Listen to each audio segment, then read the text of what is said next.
आखिर क्या था ये त्रिया चरित्र जिसे राजा विक्रम सिंह भी न समझ सके। बहुत समय पहले विजयनगर नामक एक राज्य था जो अपनी सुंदरता और अनुशासन के लिए दूर दूर तक जाना जाता था। इस नगर के शासक थे राजा विक्रम सिंह। वे न्यायप्रिय और विद्वान थे। उनके दरबार में रोज सैकड़ों लोग अपनी समस्याएं लेकर आते और संतुष्ट होकर लौटते। एक सुबह दरबार में राजा विक्रम सिंह गंभीर होकर बैठे थे। तभी एक व्यापारी दरबार में पहुंचा। उसकी आंखों में चिंता थी। उसने दोनों हाथ जोड़कर कहा, महाराज, मैं नगर का व्यापारी चंद्रभान हूँ। राजा विक्रम सिंह बोले, बताओ क्या समस्या है तुम्हारी। व्यापारी बोला, मेरी पत्नी रूपवती सुंदर है, परंतु उसके व्यवहार में ऐसी बातें हैं जो मुझे बेचैन कर देती हैं। राजा विक्रम सिंह गंभीर स्वर में बोले, आखिर तुम्हें किस बात का संदेह है। व्यापारी बोला, महाराज, कभी तो वह मुझ पर प्राण न्यौछावर करती है और कभी ऐसा लगता है कि उसके हृदय में मेरे लिए कोई स्थान ही नहीं है। मैं समझ नहीं पा रहा कि उसके मन की सच्चाई क्या है। राजा विक्रम सिंह बोले, अगर ऐसी बात है तो मैं स्वयं इस रहस्य की जांच करूंगा। उस रात राजा अपने गुप्तचरों के साथ व्यापारी के घर की ओर चल पड़े। राजा ने व्यापारी के आंगन में झांका। भीतर रूपवती गहनों से सजी बैठी थी। उसकी आंखों में चमक और होंठों पर मुस्कान थी। कुछ ही देर में एक अजनबी साधु पीछे के दरवाजे से भीतर आया। रूपवती उठकर बोली, आइए स्वामी, आप जैसे ज्ञानी को पाकर मैं धन्य हो गई। राजा की आंखें फैल गईं, क्योंकि व्यापारी का संदेह सही साबित हो रहा था। लेकिन अगले ही दिन रूपवती साधारण वस्त्रों में बिना श्रृंगार के अपने पति के पैरों में बैठी रो रही थी। रूपवती ने कहा, स्वामी, आपसे बढ़कर मेरे लिए कोई नहीं है। यदि मैंने कभी आपको दुखी किया हो तो मुझे क्षमा करें। राजा विक्रम सिंह को रात और दिन दोनों के दृश्यों ने उलझन में डाल दिया था। राजा सोचने लगे, क्या यह स्त्री छल कर रही है या यह उसका स्वभाव है। उनके मन में पहली बार यह शब्द गूंजा, त्रिया चरित्र, जिसे समझ पाना असंभव था। कुछ ही दिनों बाद नगर में एक साधु आया। उसका चेहरा तेजस्वी और आंखों में रहस्यमयी चमक थी। नगरवासी ने उन्हें प्रणाम किया। साधु सीधा महल की ओर गया। राजा विक्रम सिंह दरबार में बैठे थे। साधु ने महल में प्रवेश किया और कहा, महाराज, आप न्यायप्रिय कहलाते हैं, परंतु यदि आपके नगर में कोई स्त्री छल करे और आप मौन रहें तो यह अन्याय होगा। राजा विक्रम सिंह आश्चर्य से बोले, महात्मन, आप किस स्त्री की बात कर रहे हैं। साधु बोला, मैं उस रूपवती की बात कर रहा हूँ जो अपने पति के साथ भी है और परपुरुष के साथ भी। आपने स्वयं देखा है कि वह मुझे रात को बुलाती है और दिन में अपने पति के चरणों में आंसू बहाती है। साधु की बात सुनकर व्यापारी चंद्रभान सन्न रह गया। उसकी आंखों में आंसू भर आए और राजा विक्रम सिंह गहरी सोच में डूब गए। क्या सचमुच स्त्री का चरित्र इतना बदलता है। राजा ने आदेश दिया, रूपवती को दरबार में लाया जाए। रूपवती दरबार में पहुंची। उसके चेहरे पर भय नहीं बल्कि आत्मविश्वास झलक रहा था। उसने राजा को प्रणाम किया और बोली, महाराज, मैंने सुना कि मुझे दोषी ठहराया जा रहा है, परंतु दोष केवल मेरा नहीं, इस साधु का भी है जिसने मेरे जीवन में प्रवेश किया। साधु ने कहा, स्त्री, तू अपने छल को छिपाने के लिए अब मुझे ही दोष देगी। रूपवती मुस्कुराकर बोली, आप जानते हैं कि स्त्री का हृदय परिस्थितियों के अनुसार बदलता है। कभी वह जल की तरह निर्मल होती है तो कभी अग्नि की तरह प्रचंड। यदि मैंने आपसे कुछ कहा होगा तो वह उस क्षण का भाव था। इन शब्दों ने सभी को सोचने पर मजबूर कर दिया। व्यापारी भी भ्रमित हो गया। राजा विक्रम सिंह गंभीर स्वर में बोले, रूपवती, तुम्हारा कहना उचित है या अनुचित, यह सत्य अभी सामने आना बाकी है। मैं तुम्हें और इस साधु दोनों को परखूंगा, तभी निर्णय होगा। राजा ने अगले दिन एक घोषणा की, कल रात को राजमहल के बाग में एक परीक्षा होगी। वहाँ रूपवती और साधु दोनों अपनी अपनी बात रखेंगे और मैं तय करूंगा कि सच्चाई किस ओर है। रूपवती ने राजा की ओर देखा और कहा, महाराज, आप जो भी निर्णय करेंगे मैं उसे स्वीकार करूंगी। राजा की आंखों में गहरी चमक थी। व्यापारी चिंतित था, क्योंकि कल की रात उसके जीवन का फैसला करने वाली थी। अगली रात को महल के विशाल बाग में दीपक जलाए गए। राजा विक्रम सिंह सिंहासन पर बैठे थे। चारों ओर दरबारी, मंत्री और नगरवासी उपस्थित थे।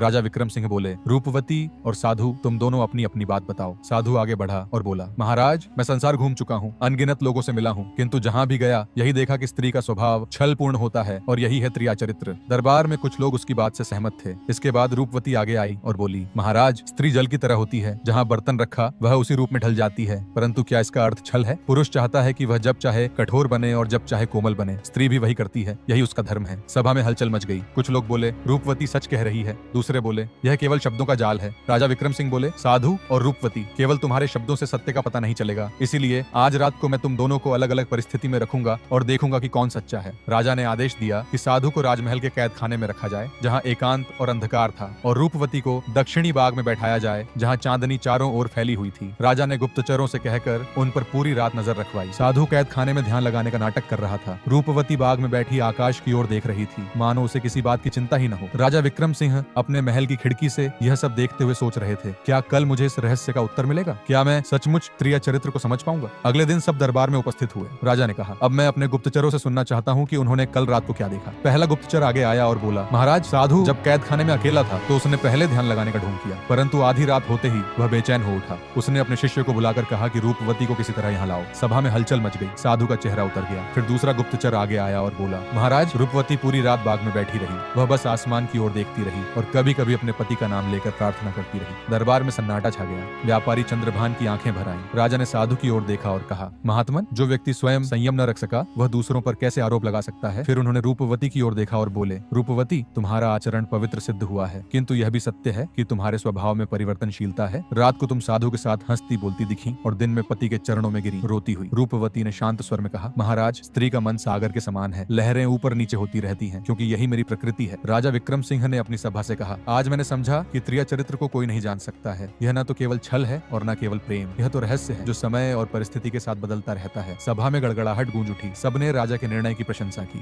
व्यापारी चंद्रभान अपनी पत्नी की ओर बढ़ा और कहा, रूपवती, मुझे क्षमा करो, मैंने तुम्हें संदेह की दृष्टि से देखा। आज समझ गया कि तुम्हारे मन की गहराई को नापना असंभव है। रूपवती ने आंसू भरी मुस्कान के साथ कहा, कोई बात नहीं स्वामी। उसी दिन राजा विक्रम सिंह ने घोषणा की, समुद्र की गहराई को नापा जा सकता है पर स्त्री के मन की गहराई को नहीं। त्रिया चरित्र का रहस्य यही है कि उसे समझना असंभव है। और फिर सभा समाप्त हुई। ऐसी ही अमेजिंग वीडियो देखने के लिए हमारे चैनल आरटी टेलर्स को सब्सक्राइब करें।